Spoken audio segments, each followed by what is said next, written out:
What is going on, my fellow history lovers? Today we're going to start a new series. We're going to be going over the concentration camps of World War II. I'm going to be doing these with the utmost respect. I just want to highlight the stories of this tragedy that happened in our history, and I'm not really just going to glorify them or anything. I just feel like every story should be told, including these ones, even though they are horrific, because when you mention concentration camps to somebody, most people kind of just go straight to Auschwitz, and that's fair. Auschwitz was one of the biggest concentration camps and had some of the most issues, a lot of death and destruction there. So it's fine. But there's a lot of concentration camps, and a lot of small ones, and just a lot of big ones too. So I kind of want to take the chance to highlight a lot of them and kind of go over them. So a little bit different recording area. Power's out at my house, so it's making it kind of hard to record. I'm still going to try and deliver a video to you guys this weekend. So the camp we're going to do this time is the Bretagne camp. It was one of the first camps to open up in Germany, and it would open up back in June of 1933. Now you may wonder, why open up before the war would start? I mean, they weren't housing Jews or anything. No, Hitler was coming up into power, and as he came up into power and started making a ton of enemies and everything, people were kind of wanting to overthrow Hitler and get him out of power pretty quickly into his reign. So as he would find out about these people, these political enemies, he would want to jail them. And while this was already an active German jail site, it had been for a long time. So it was already set up to house some people. There were some rumors going around in his political cabinet that the SA, one of the biggest organizations in Germany that had tons of members, was looking to overthrow him. So, like Hitler would do, he would actually just target the top political authority over the SA and start to imprison them here. Now, this was not like a typical concentration camp. It was a serve your sentence and leave. A lot of people think concentration camps where you go there and you were there for the entire war or until you died. That's not how this one worked. They actually had a set sentence that you could work and then get out. Now, the set sentence for these political enemies and people who were jailed there in 1933 was only for a handful of weeks. It was about 6 weeks. Now, this camp was only open for 9 months. It would actually just close out in March of 1934. Everybody had already served their sentence. There wasn't any use for it anymore.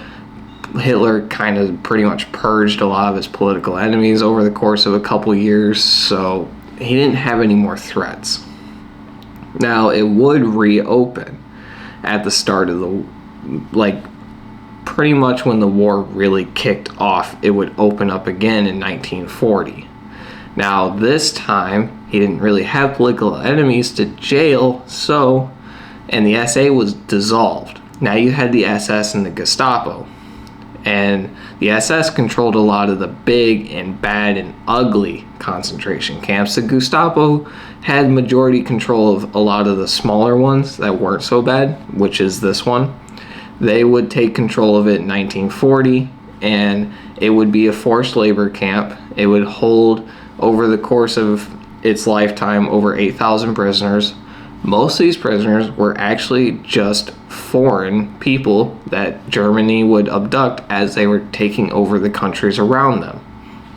So it'd be like maybe resistance members and stuff like that, people who broke laws, German laws, while they were conquering your country, stuff like that.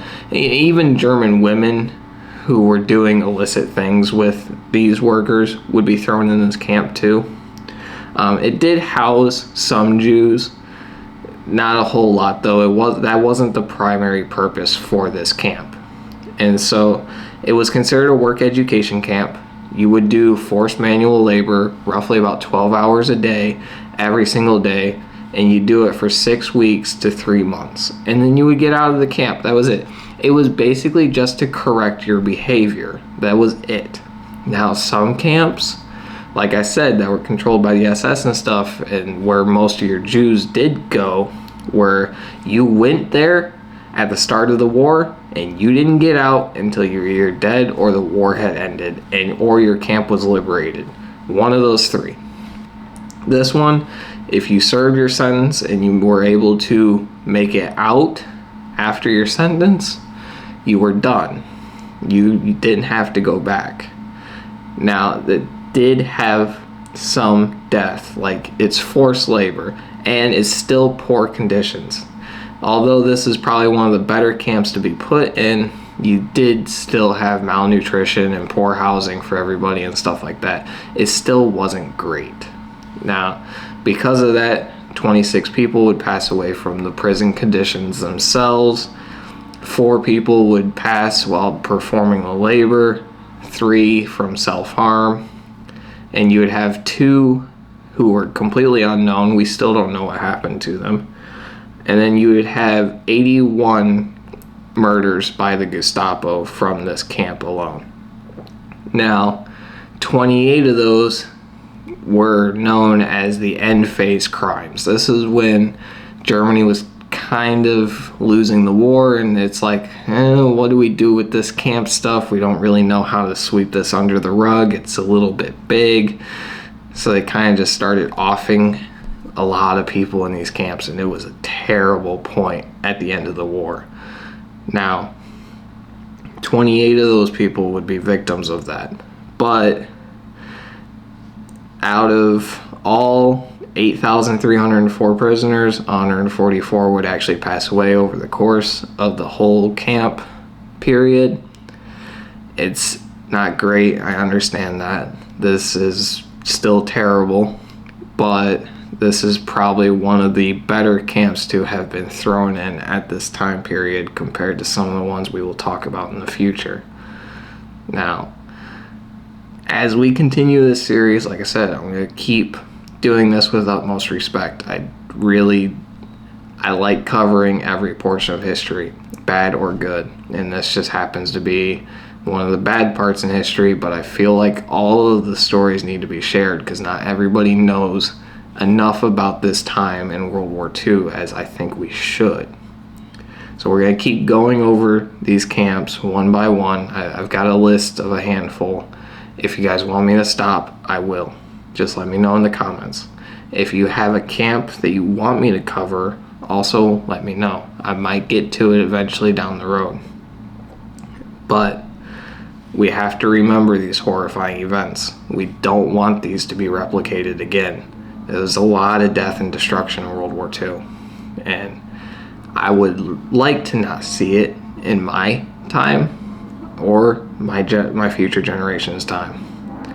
So keep that in mind as we go forward. I'm doing this with utmost respect, and I'd like to keep going on with this series and sharing these stories. So with that being said, I will see you guys later.